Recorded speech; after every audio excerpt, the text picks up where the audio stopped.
დილავშიდობის მაესტროს ეთერში შოუ ბიზნესის დრო დადგა. ეთერშია პროგრამა ინფორმატორი. მოსკოვიდან სულ ახლახანს დაბრუნებულმა ლელა წურწუმიამ თავს დასვენების უფლება არ მისცა და ჩვეული რიტმით გააგრძელა მუშაობა. ამჯერად ლელა ჯგუფ სეიშენთან ერთად მაესტროს ხმის ჩამწერ სტუდიაში ახალ სიმღერას წერს, რომელიც მაია კაჭკაჭიშვილს ეკუთვნის და რომელიც პირველად მომღერლის სოლო კონცერტზე აჟღერდება. რა თქმა უნდა, ეს სიმღერა მის ალბომში შევა.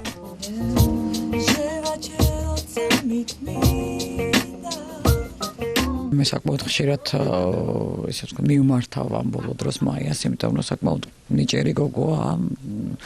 მის მიერ ჩემთვის შექმნილი სიმღერები ჰიტია. როცა გადაწყდა რომ მე და სეიშენს ჩაგვეწერა დუეტი, ბევრი ფიქრის მერე ისე მივმართეთ მაიკო კაჭკაჭიშვილს.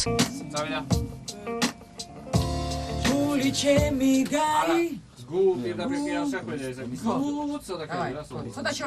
მაინც მესმის მისი ხმა. მინდა აღვნიშნო, რომ ჩემი სიმღერა პირველად სრულდება როგორც დუეტი. თვითონ მელოდია ცოტა მე უფრო მელოდიურია და არანჟირება უფრო თანამედროვეა. მიშენი სურვილის და სიცოცხლის წყურვილი. ძალიან წარმატებული გამო, იმიტომ რომ იმდენად ლამაზია მელოდია, რომ მოგცემს იმის საშუალებად, რომ ლამაზად შევასრულოთ და ვნახოთ.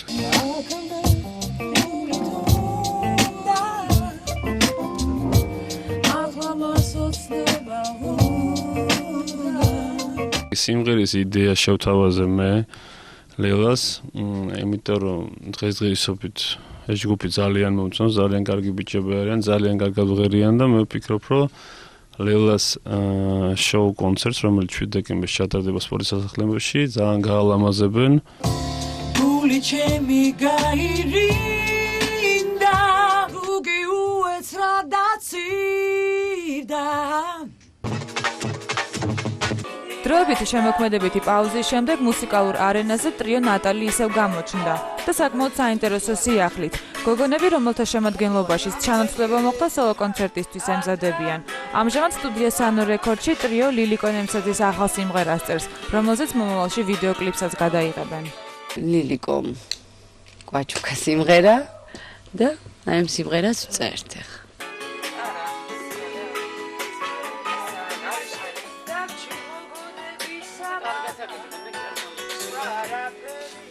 Თოზერტ ნოემბერს გვაქვს კონცერტი კლუბ ნოანოაში.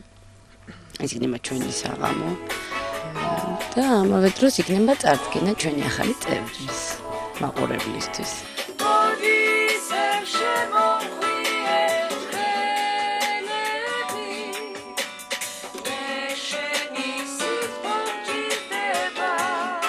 მე მინდა პირველ რიგში პაუზის მერე მიულოცო ტრიოს განახლება, ახალი შემადგენლობა და ვუსურო წარმატებები, იმიტომ რომ ძალიან დიდი ხანია სცენაზე დგანან და ვღერიან, ძალიან უყვარს ქართულ მაყურებელს მათი სიმღერები და მეც მათ შორის ვარ.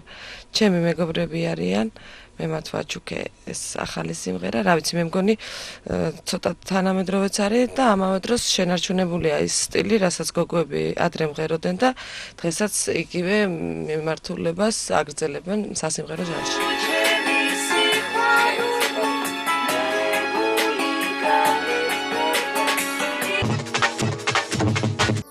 ჯგუფ ემის შემოქმედებაში ახალი ეტაპი იწყება. თუ აქამდე გოგონები მარტო უმკლავდებოდნენ შოუ ბიზნესის საკმაოდ რთულ მოთხოვნილებებს, ახლა მათ ამ საქმეში არა მარტო დახმარებას, არამედ პროდიუსერობას მამუკა ღლონტი გაუწევს. ბევრი რაღაც შეიცვალა სასიკეთოდ იმ მხრივ, რომ მას მედიას და საერთოდ მედიას რაც ეხება, ეს ურთიერთობა ჩვენ აღარ გვევალება, ანუ ეს პრობლემები იქნება მოგვარებული და მე ვფიქრობ, რომ მე და ეკა დავისვენებთ, ეს არის ძალიან მნიშვნელოვანი ფაქტორი, იმიტომ რომ აქამდე ყველანაირი ურთიერთობის მოგვარება გვიხდებოდა ჩვენ. სხვათა შორის ემის და მაესტროს თანამშრომლობითმა ურთიერთობამ წლების წინ აიღო სტარტი და თამამად შეიძლება ითქვას, გოგონები თავიდანვე აქტიურად მეგობრობდნენ სტუდიასთან, რომელთა ბოლო ერთობლივი პროექტი ერთ-ერთი წარმატებული იყო ემის შემოქმედებაში.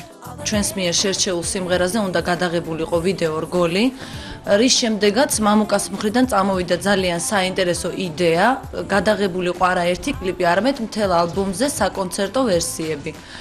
რაც მე ვფიქრობ ძალიან საინტერესო იდეა იყო, დავთანხმდით ჩვენ ამის განხორციელებაზე და ვფიქრობ, რომ ძალიან საინტერესო ნამუშევარი გამოვიდა.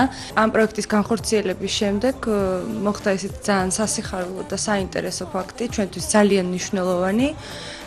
ბატონი მამუკა გლონტი გახდა ჩვენი პროდიუსერი, ელენე კვირცხალია გახდა ჩვენი მენეჯერი და ვფიქრობ, რომ ამით ჩვენ შემოქმედებით ცხოვრებაში საკმაოდ ბევრი რაღაც შეიცვალა და ძალიან კარგისკენ.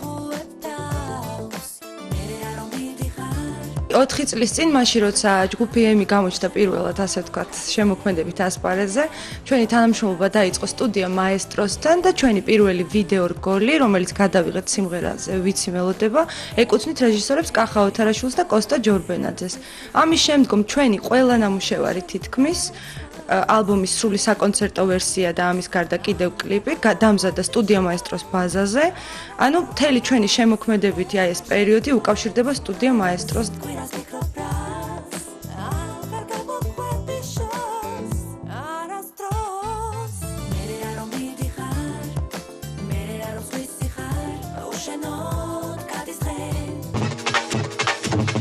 ის რომ თბილისის გალერეებში ახალგაზრდა მხატვართა გამოფენებმა იმრავლა, იმაზე მიგვანიშნებს, რომ ხელოვნების ამ მიმდინარეობისადმი დიდი ინტერესია არა მარტო პროფესიონალების მხრიდან. ახალგაზრდა მხატვართათვის გამოფენები გარდა იმისა, რომ სტიმულის მომცემია, საუკეთესო საშუალებაა საკუთარი ნაშრომები ფართო საზოგადოებას გააცნონ. ერთ-ერთი ასეთი გამოფენა ძველ გალერეაში ორმა ახალგაზრდა მხატვარმა მოაწყო. ნატურის ხატვა უფრო მიყვარს, სადაც კლასიკის ქვეშ მომივა თავში, იმის ხატვა უფრო მიყვარს, კლასიკას უსმენ. ერთად მუშაობდით ერთ სახელოსნოში და გადაწყვეტილი ქონა თავიდან რომ გამოფენა უნდა გაგვეკეთებინა. გიორგი კოვზიაშვილისა და ირაკლი კუნჭულიასთვის ეს პირველი პერსონალური გამოფენაა. დათუ გიორგისთვის შთაგონების წყარო კლასიკური მუსიკაა, რომლის მოსმენის შემდეგ ის ქმნის ნაშრომებს, ძირითადად ნატურებს, ირაკლი ამჯობინებს საკუთარი ფუნჯი უფრო მეტად პეიზაჟებისათვის გამოიყენოს. ამ ორი განსხვავებული სტილის ახალგაზრდა მხატვრები იმედოვნებენ, რომ საზოგადოებას კიდევ არაერთხელ შეახსენებენ თავს.